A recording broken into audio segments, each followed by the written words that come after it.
Hello अस्सलाम वालेकुम students, welcome to my YouTube channel learn for सेस। उम्मीद करता हूँ आप लोग खैरियत से होंगे। आज की वीडियो के अंदर हमने डिस्कस करना है इस्लामिक स्टडीज़ इस्लाम ईयर 2002 की जीडीपी 1 जो आपकी ओपन हो चुकी है, आज ही ओपन हुई है। उसकी अनाउंसमेंट के अंदर आपने उसकी इंपॉर्टेंट इंस्ट्रक्शंस पढ़ लेनी है। उसने अनाउंसमेंट के अंदर कुछ डिटेल आपको प्रोवाइड की हुई है, वो हम रीड कर लेते हैं। उसके बाद मैं आपको सोल्यूशन पे लेके जाऊंगा। सोल्यूशंस की मैंने ए टू जी यहाँ पे कंप्लीट डिटेल के साथ हम सोल्यूशन को ना डिस्कस करेंगे। ए टू जी इसकी ईच एंड एवरीथिंग मैं आपको इसी वीडियो के अंदर समझाऊंगा, ठीक है। अनाउंसमेंट के अंदर सबसे पहले हम इंपॉर्टेंट इंस्ट्रक्शंस पढ़ लेते हैं। यहाँ पे उसने बताया हुआ है आपको उसकी जो स्टार्ट डेट है आज ही ओपन हुई है और जो लास्ट डेट है वो है 22 नवंबर। उससे पहले आपने सबमिट्स करनी है। उससे पहले उसने यहाँ पे कुछ इंपॉर्टेंट्स पॉइंट आपको बताए हुए हैं कि यू कैन प्रिपेयर यहाँ पे।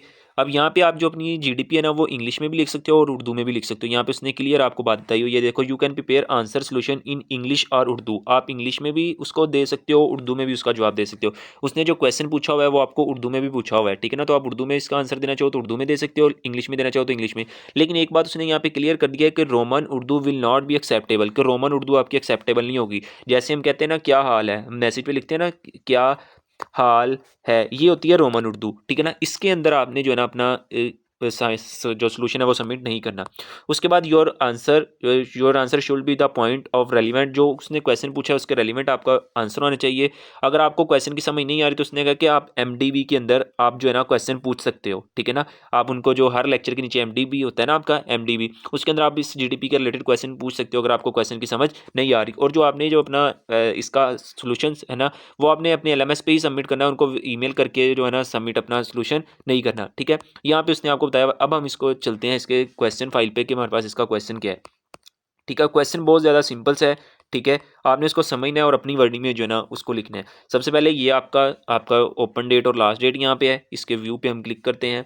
अब हम क्वेश्चन देख लेते हैं। इसके अंदर हमारे पास क्वेश्चन क्या है, उसकी स्टार्ट डेट ओपन, यहाँ पे ग्रेड डिस्कशन उसने बताया हुआ है कि कितने नंबर की आपकी जीडीपी है। 20 मार्क्स की आपकी जो है ना ये जीडीपी है, ठीक है। 20 मार्क्स की आपकी जीडीपी है, ठीक है। उसका क्वेश्चन अब क्या है, ये आपके पास क्वेश्चन है, ये आपको इन्फॉर्मेटिव के लिए उन लोगों ने पैराग्राफ दिया हुआ है, ठीक है ना। ये आपको एक जस्ट पैराग्राफ बताया हुआ है, यहाँ से इसको आपने रीड करना है। जो आपका क्वेश्चन है ना वो आपका क्वेश्चन ये वाला है, आपने इस क्वेश्चन को जो है ना डिस्कस करना है।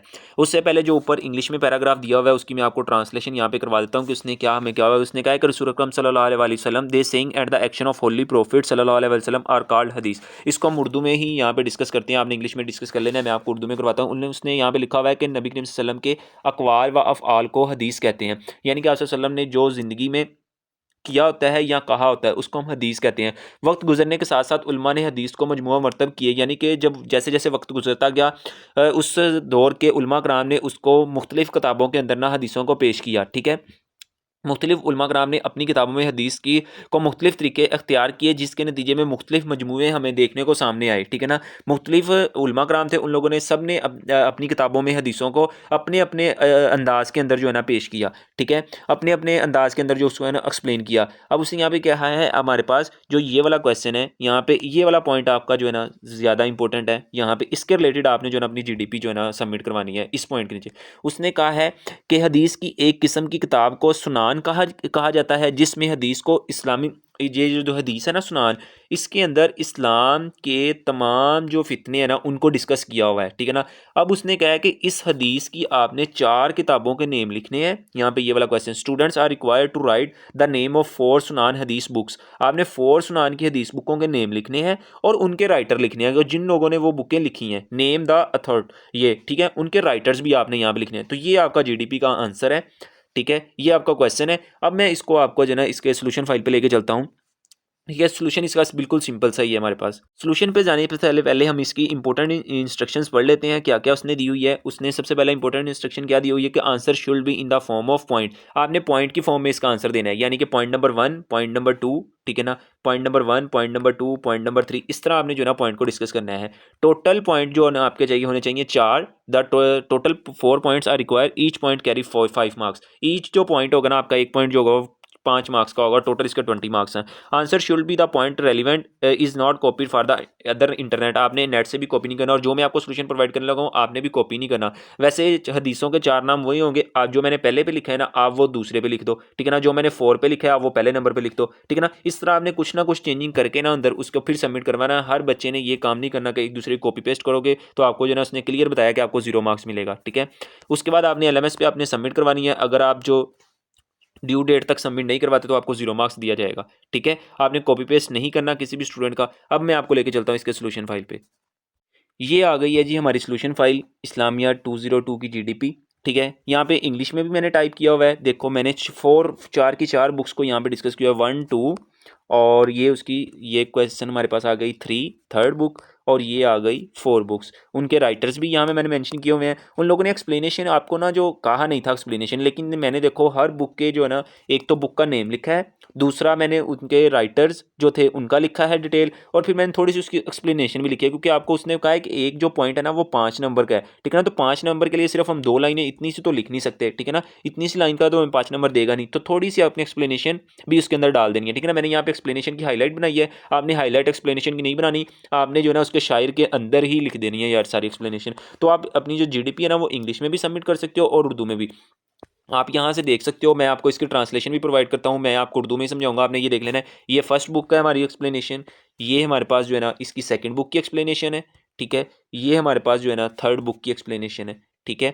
और ये जो है हमारे पास 4 बुक की एक्सप्लेनेशन है, ठीक है। यहाँ पे ट्रांसलेशन कर लेते हैं। सुनान अबू दाऊद, ठीक है ना। पहली हमारे पास बुक क्या है, उसके मुसन्नफ़ कौन थे, जिस जो राइटर थे मतलब जिन लोगों ने वो बुक लिखी थी वो कौन थे, अबू दाऊद सलमान बिन आतिश, ठीक है ना। जिन जो कि ईस्वी कौन सी थी 1870 और 1889 ईस्वी में। इसकी तशरीह के अंदर एक्सप्लेनेशन के अंदर हमने क्या लिखा हुआ है यहाँ पे कि आपके पास अबू दाऊद इराक़ के शहर बिसरा के मशहूर मुहद्दिस थे, मतलब के हदीसों के, उनके मजमूए में तकरीबन 5000 हदीस हैं, ठीक है ना। उन लोगों ने 5000 हदीसें लिखी थी जो इस्लामी फितना और कानूनी मसाइल पर मरकूज़ हैं, ठीक है। ये हमारे पास पहली आ गई। दूसरा हमारे पास था सुनान तमजी तरमजी, ठीक है। इसका क्या था, अब्बू ईसा मोहम्मद बिन ईसा तरमजी, ठीक है ना। उसकी जो आपके पास थी पॉइंट उसने कौन सी थी 1824 टू 1892 ईस्वी के अंदर, ठीक है ना। यहाँ पे उसने कितनी हदीसें लिखी थी, यहाँ पे 4000 हदीसें जो थी ना वो पेश की थी, ठीक है ना। यहाँ पे उसकी तीसरी जो थी सुनान नसाई,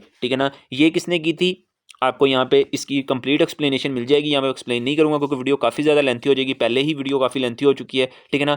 उसके बाद जो 4 बुक थी वो सुनान इब्ने माजा, ठीक है, ये थी, ठीक है ना। उसने कौन सी ईस्वी में की थी, 1824 में से लेकर 1887 ईस्वी में, ठीक है ना। उसके अंदर कौन कौन सी हदीसें थी, इब्ने माजा ईरान से तल्लुक़ रखते थे और मुहद्दिस थे। उन लोगों ने तकरीबन कितनी मजमूए पेश की हदीसें की थी, 4000 हदीसें थी जो इस्लामी फितना और उखलाक के क़यामत पर मरकूज़ हैं, ठीक है ना। तो ये था आपका GDP का आंसर जो कि सिंपल सी थी, ठीक है ना। आपने यहाँ से इनके पॉइंट देख लेने हैं, आपने पॉइंट्स को आगे पीछे कर लेने। जो मैंने 4 पे लिखा है आप सेकंड पे लिख दो, जो मैंने सेकंड पे लिखा है वो थर्ड पे लिख दो, और जो मैंने थर्ड पे लिखा है वो आप 1 पे लिख दो, जो 1 पे लिखा है वो लास्ट पे लिख दो, ठीक है ना। इस तरह आपने जो है ना अपनी GDP के अंदर चेंजिंग कर लेनी है, ठीक है। अगर आप GDP को वैसे ही सबमिट करोगे तो आपको 0 मार्क्स मिलेगा। अगर आप यहाँ से कॉपी पेस्ट करोगे, आपको मैंने क्वेश्चन भी समझा दिया कि क्वेश्चन क्या था, उसके रिलेटेड बाद हमने आंसर को भी डिस्कस कर लिया, ठीक है ना। आई होप कि आपको कुछ हद तक समझ आ गई होगी, ठीक है। अगर वीडियो पसंद आई है तो चैनल को सब्सक्राइब करें, बेल आइकन को प्रेस कर लें। अगर आप हमारे व्हाट्सएप ग्रुप में ऐड हो जाए तो इस वीडियो को डिस्क्रिप्शन में हमारा व्हाट्सएप का ग्रुप लिंक, आप उसको ज्वाइन कर सकते हो।